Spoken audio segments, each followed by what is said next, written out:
Let me turn now to Fulvio Conti, CEO of Enel. Mr. Conti, we look forward to your remarks. Thank you. Well, thank you. Thanks for the invitation. I owe you this thanks, but I also need to apologize because as soon as I finish speaking, I will have to leave in anticipation of an ongoing board which has been suspended while I'm here and need to be resumed. So I'm sorry, and again, apologies for that.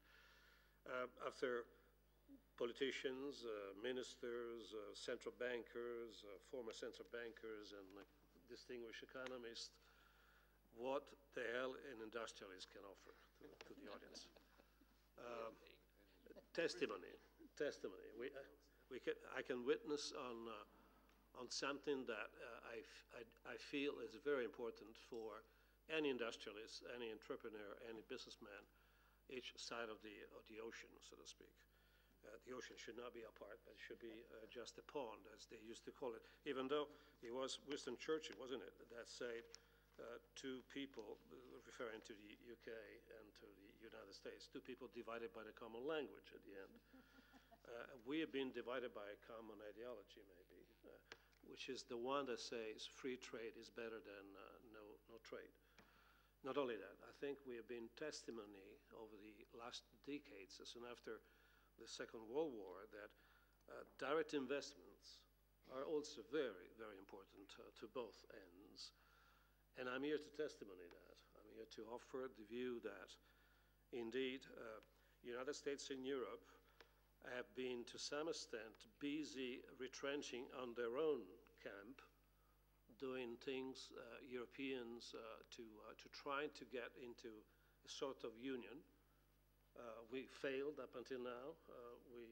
We need the United States' help to resume work and get reunited to the same fiscal policy as the United States have been able to do 200 years ago.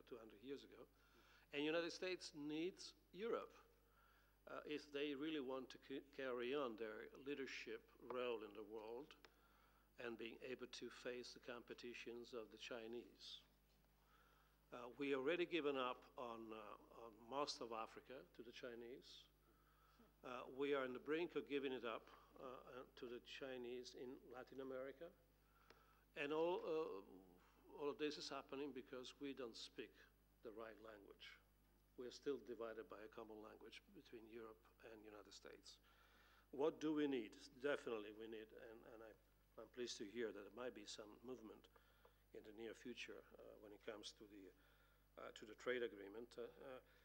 We need more assertive roles of both Europe and the United States vis-a-vis their respective capacity to promote free trade all across the other parts of the world.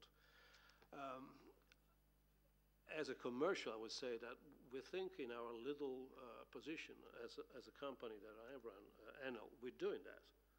In as much as we're trying to be both appealing to financial investors from the United States into our capital stock, at the same time reinvesting some of our cash flows into the Americas.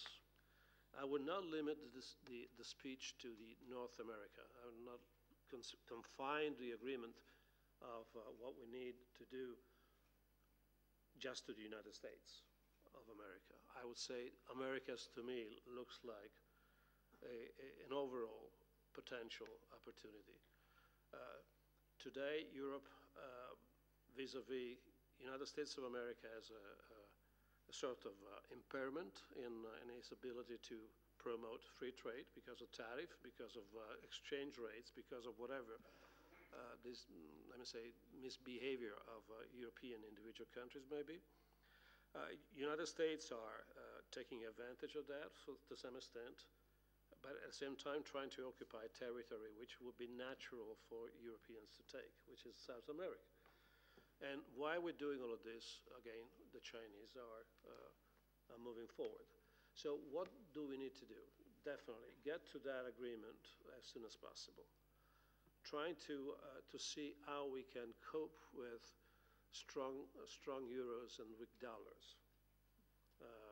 It's quite astonishing to have been through the worst financial crisis of the potential collapse of the Eurozone, and euro being the strongest currency in the world. I mean, what am I missing from my economics studies that I should reconcile with you folks?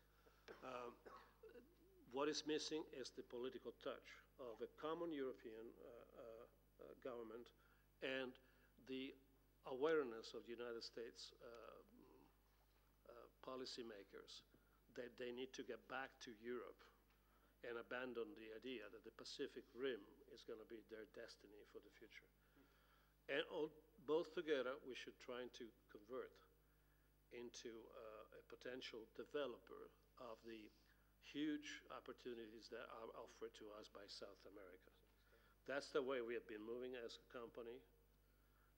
We need to promote further our technological capacity to make progress in continents where, like Africa, for whatever is left available, and South America, which luckily it's mostly available, to have a common view about how to develop our free trade.